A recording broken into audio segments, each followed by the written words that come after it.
Hello everyone, welcome to my channel. My name is Rex. Today I would like to present you one of the most iconic, perhaps one of the most popular drinks of all, Old Fashioned. Now, I'm going to be using Woodford Reserve Rye Whiskey today, but if you prefer a bourbon or Irish whiskey, Canadian whiskey, whatever your choice of the whiskey, that will be fine as well too. You also need Angostura bitters. Now, I have Angostura brand, but it doesn't have to be Angostura brand, but you also need orange bitters as well. And then to garnish the drink, you need fresh orange. I usually choose a firm orange that has a lot of texture to it.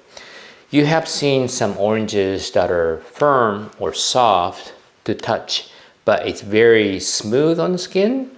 Those usually don't work too well for garnishing cocktails. You may be really still tasty though, but for garnish wise, it'll be great if you can find a firm, a little texture. That's what you need to look for. And I also have sugar. Some people use simple syrup or even sugar cubes traditionally.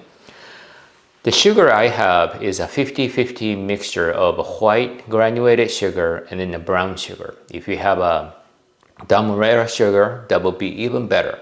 So a touch of sort of molasses flavor to it, or the taste adding to the sugar mixture, it makes your Old Fashioned way better. Now, tools wise, of course you'll be needing a serving rocks glass or Old Fashioned glass, a mixing glass of some sort, a strainer after you stir down your drink and then pour into your drink, peeler. Now, I know some of you out there, as I'm holding this, you're probably going, hey, that's not a peeler, that's a cheese slicer. You're correct. So I'm using actually a cheese slicer. I mean, of course, I do have a peeler too, but believe it or not, cheese slicer works great. The thickness of the peel tend to be a little thicker than just using a regular peeler, but this little bit of an extra portion, the tip of the peeler, it protects your hand. You also need trusty jigger. Also, you need a bar spoon. I tend to like the longer bar spoons better. I believe this is a 30 centimeter spoon. It's easy to spin, a little bit of a flare. But when you are stirring it down, it's easier to do it with a little longer spoon than a short one. You may also need ice tongue to put some ice cubes into your mixing glass. Now, if you don't have a proper jigger, you can always use a measuring cup. If you don't have a proper mixing glass, you can always use a pint glass or a plastic container that's round, or anything that's round and about this big of a round, so you can still stir it. If you don't have a bar spoon, you can use it with a chopstick or your finger, upside down spoon, handle with the spatula, anything with a stick, as long as it's clean. All right, so tools explained, ingredients explained. Now let's get to it, shall we? I'm gonna move some of the tools away. Now, before I pour the base spirit, which is the Woodford Reserve Rye Whiskey today, I will be putting 2 bar spoonful of sugar mixture into my mixing glass.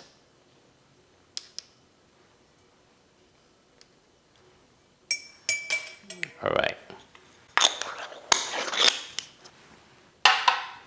Okay. So now I have 2 bar spoonfuls of sugar mixture that I earlier explained.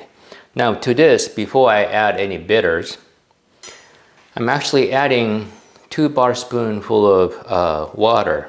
It helps dissolve the sugar as well. So 2 bar spoon of the water. Now, the Angostura bitters.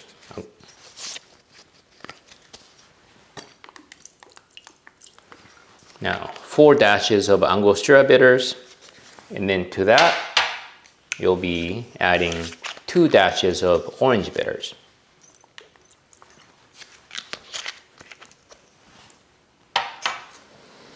And then I'll gently just stir. Now here's another tip. When you try to stir to dissolve the sugar, you don't want to vigorously stir the bitter sugar water mixture, because when you do it, all the sugar will stick to the side of the well, inside, but the side of the mixing glass.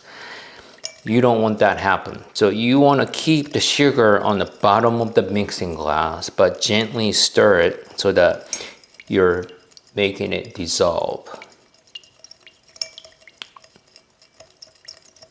Okay. Also, alcohol helps sugar dissolve as well. So at this point, I'll be adding 2 ounces of the Woodford Reserve Rye Whiskey.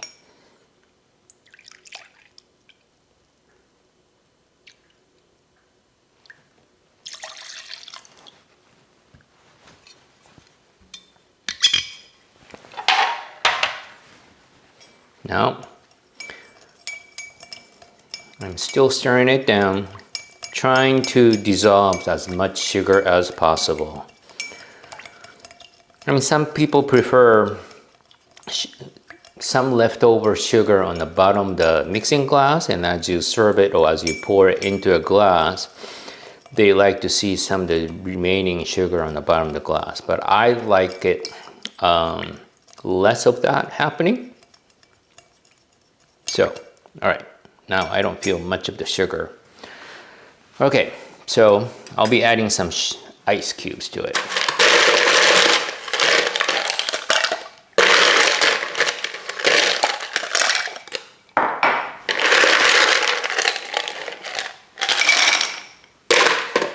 Okay, now I'm only using just a regular type of ice cubes. Here, I'll show you.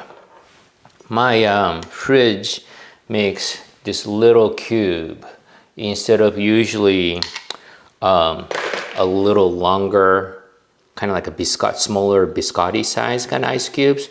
If that's all you have, that's perfectly fine. This is what I have. So tips of the day, number 2.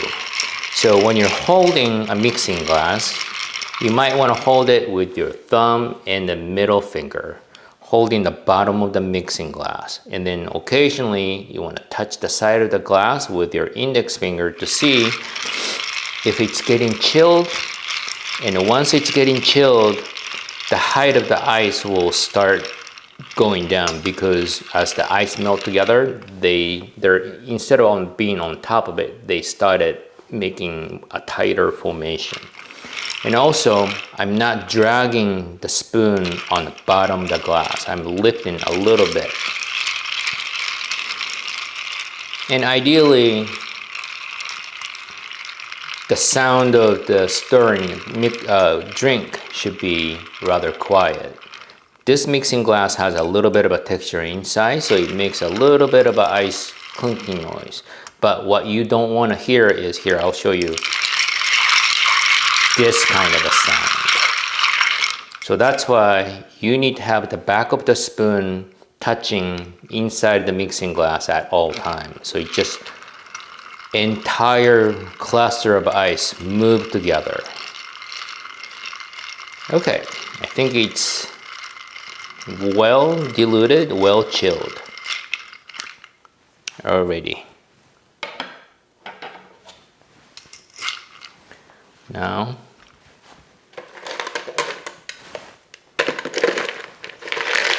I happen to have one big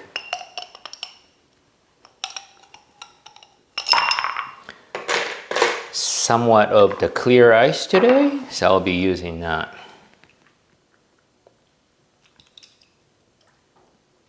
And when the drink is properly chilled, it comes out of the mixing glass almost like silky smooth.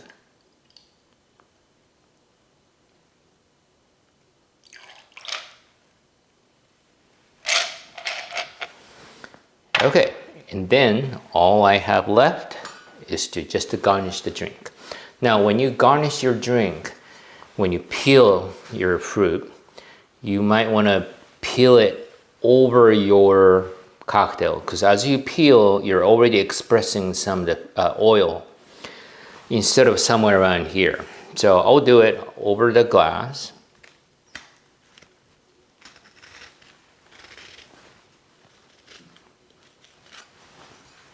Like so. And I'll be expressing once, twice, 3 times. I'm gonna rub the glass. Here's a little. I'm gonna twist it, pull, expressing some more oil, and I'm just gonna drop it in, but kind of leave it hanging on the side of the glass. All right, cheers everyone. I drip. Now, this is the way I find the well-balanced old-fashioned. If you are old-fashioned like a drinker, I'm pretty sure you have tried it in many other bars or restaurants, and some are very spirit forward, some have more fruit forward by muddling orange or cherries. Some, they even put orange and the lemon peel. Mine is a little subtle, maybe a little bit on the sweeter side, but the sugar makes it, how should I explain it? Makes it really, really round instead of piercing alcohol forward. You still get a slow burn as it goes down, as you take a sip. But the initial burn is very mild. I mean, of course, it has a lot to do with the type of whiskey you use as well. But the aroma, the orange, the Angostura, and then caramel, and everything is all there. You can smell it, you can enjoy the aroma as you raise the glass, and then as you take the sip, the secondary experience. So, hope you get to try my build. I will explain the build of the drink in the description below. I would also list some of my tools where you can buy some. Resources, it'll be all listed in the description below. Wow. Now, if you find this video content informative, interesting, please subscribe or hit that like button. My name's Rex. So for closing, I would like to share with you something that's not really related to cocktail making, but something that I also have some affections with. One is cologne or perfume. Now, I don't wear too much as I go to work. You know, I don't want to be the person walking around with just like a residual perfume behind me. But the one perfume or cologne that I really like right now is a French type called, well, French kind. It's called Diptyque, and it's called Douceur. And it comes in a very nice looking blue on the side. Very simple, but I would say it's very stylish. Even the packaging is very interesting. It has some flowers in the base. Very classical looking. I also have a paste perfume of the exact same kind. So usually after I'm running around in a restaurant, in a hotel, I put a little bit behind my ear so that I don't smell like sweat. I mean, wearing a suit at work, I'm baking inside. But anyway, hope you get to try one. I'm gonna even list this in the description below. So maybe you like it as well. All right, well, again, my name is Rex. Hope you like my content. If you like it, hit that subscribe button, hit that like button, maybe the notification bell, all that. I would be forever grateful. All right, thank you very much. And then hopefully very soon, I'd like to share another cocktail with you. Until then, have a wonderful day. All right, bye now.